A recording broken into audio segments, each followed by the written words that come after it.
Hi guys, this is the new layout of my flat. This is what the staging people came up with. This is how the kitchen looks different now. Um, as you can see, there's a little bit of extra stuff around, cooking books and some fake greenery, which is still effective.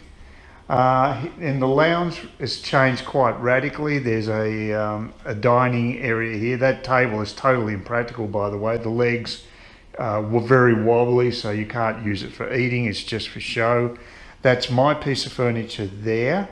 That's been retained. The bike actually goes out next to the balcony when the inspection's going to take place, rather than here. But I'm just keeping it inside, as well as a rug, which is also placed out in the centre there during inspections. But again, I've got to live in the place in the meantime, so that's it. So that's my couch there. There's a new chair there they've supplied. There's a rug down there. I just rolled it up there because it was interfering with my roller chair there. It wouldn't roll across the rug very easily. I don't really like this contemporary type furniture they've thrown in, but again, they're probably going for a younger demographic for Parramatta Park, and there's some more fake greenery, and again, I'm not thrilled with that sort of 60. It looks like almost 60s or 70s style furniture. I don't like that much, but again, it might appeal to the people who they're trying to pitch to. Just getting a clear idea of the. So this is the balcony area. It looks much wider and better suited now. That seems to work pretty well. We've got a bit of more fake greenery there, and little couch. The rug, as I say, will go down there, but because it gets affected by weather, by rain specifically, I'm going to keep it indoors. So that's basically the setup so far in this part of the flat.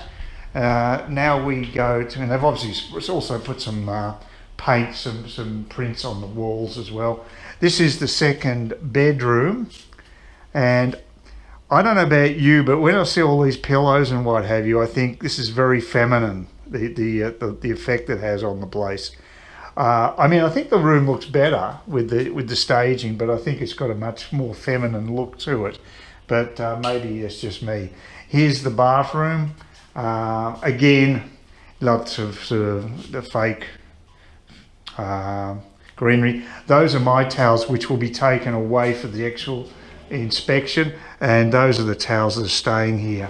So I don't know whether this stuff works, but it looks okay. I admit that.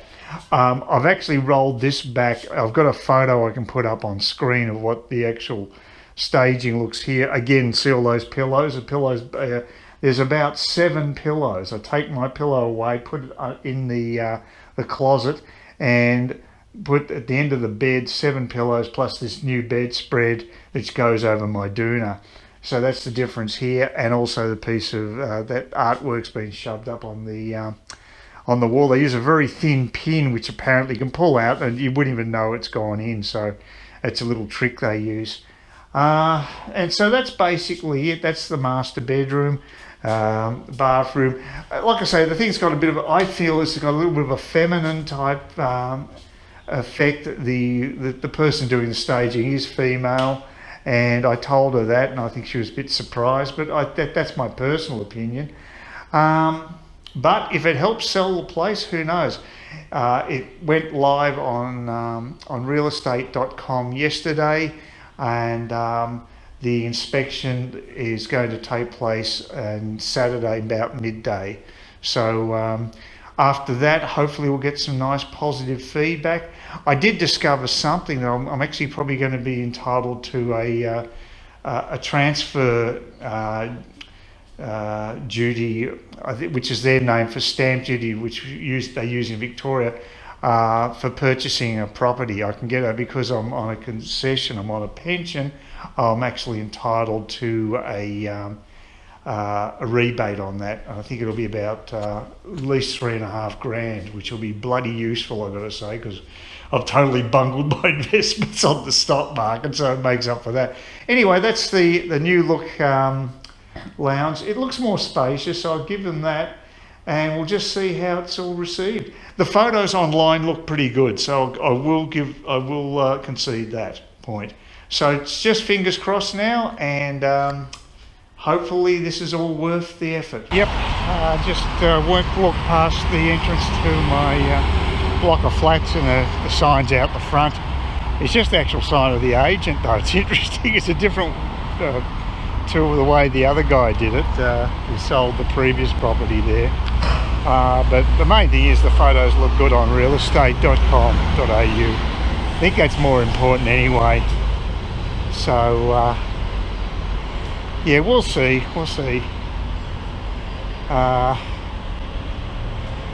So he's got 4 different Darcy, who's the agent, he's got 4 different inspections on Saturday, and so he's fairly busy, and so he's got a few properties under his belt, which I guess is a good thing.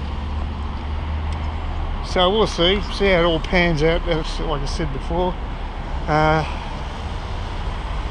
fairly nervous now. I was more confident prior to getting to the crucial stage of selling the place. So we'll just have to see what happens, but it should sell. I mean, it looks a lot more presentable, so I'm confident it'll sell and hopefully give me a little bit more money than I was anticipating. I really stuffed up a couple of recordings on this GoPro before I had a full disc on the camera, and it just kept going beep beep beep every time I tried to push it to record, and I thought that's a bit strange, it's not supposed to do that. And I couldn't read the small LED screen giving information, which probably said it was full. I just can't see it. It's one of the problems with this older model GoPro.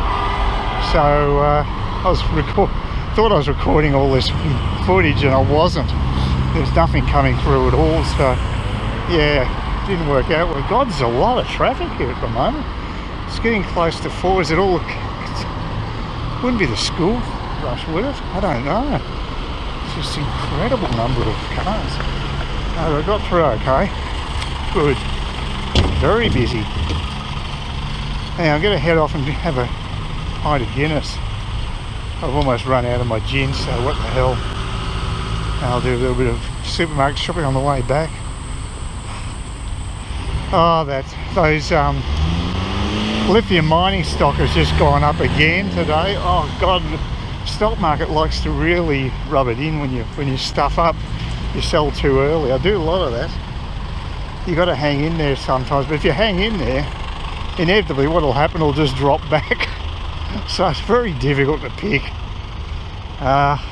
Mind you, I was talking to my friend who put me onto investing in the share market back in about 2015, and he said he actually was about to realise a profit on some mining stock that he'd bought, and it just before he was about to actually sell it, the GFC struck on that day. So you can really get stuffed around with the timing. Timing is so crucial with investing, and I'm no great expert at it, I've got to tell you. I bought some stocks at a low prices. That's one of the fundamentals that you want to try to get right. And I'll pick stocks that actually have potential for growing, but I never seem to realise the full profits. I have a knack of selling too quickly. And I've said this myself, that what I should do is not sell them all at once, just sell half of them. And if they dip down, you're still taking a bit of a profit on half of your stock. But if they go crazy, you can really boost your profits. But I've never done it. And partially laziness, it's easier just to sell them all. But really, strategically, it's a dumb way of doing it. You should be doing it in stages.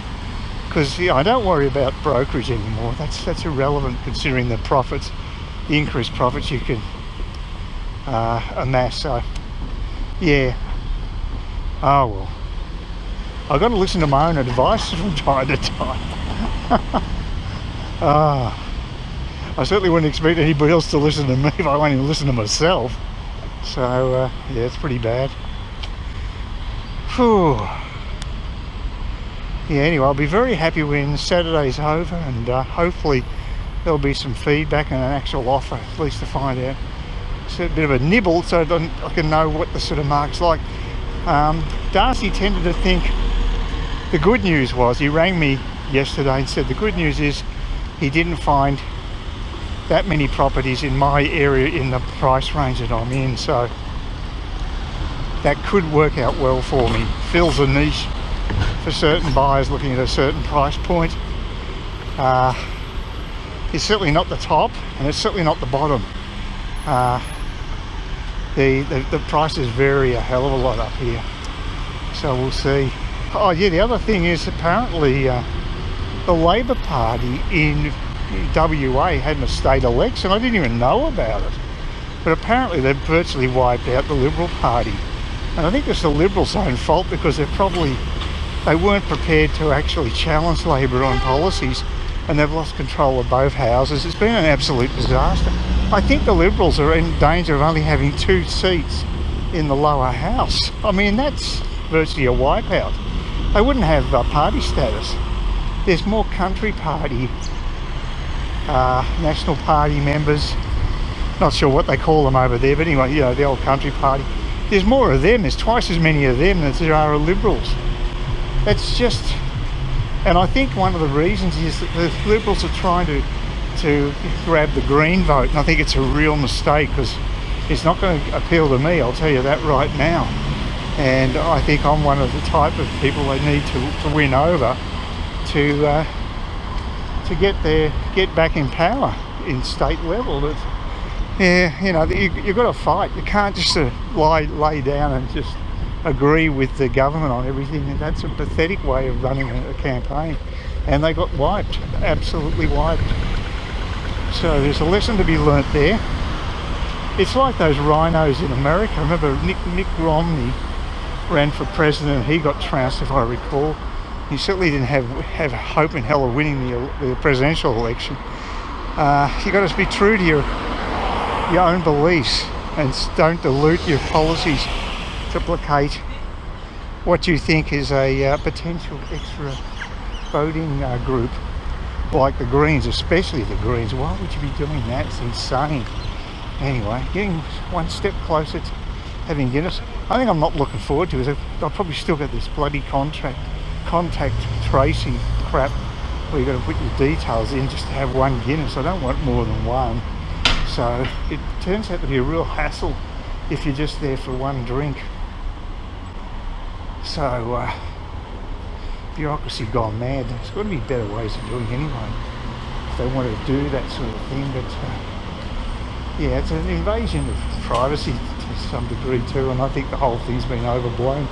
One of the reasons that I think is McGowan in WA, the reason he got elected in an amazing landslide is because he also was real hard-ass when it came to the border in WA. And I think it's a terrible thing because it really destroys the economy of Australia, having all these borders up internally. But the populace seems to like it. I don't think the populace really understands economics that well, to be quite frank. And God knows where the economy's going to go in the near future. We can't take too many more of these sort of coronavirus type shocks to the economy. It's going to basically destroy it. Please consider subscribing to my channel if you think there's anything there of use to you or entertainment or whatever. And either do that or give me a thumbs up, or if you're feeling really energetic, do both. That'd be great.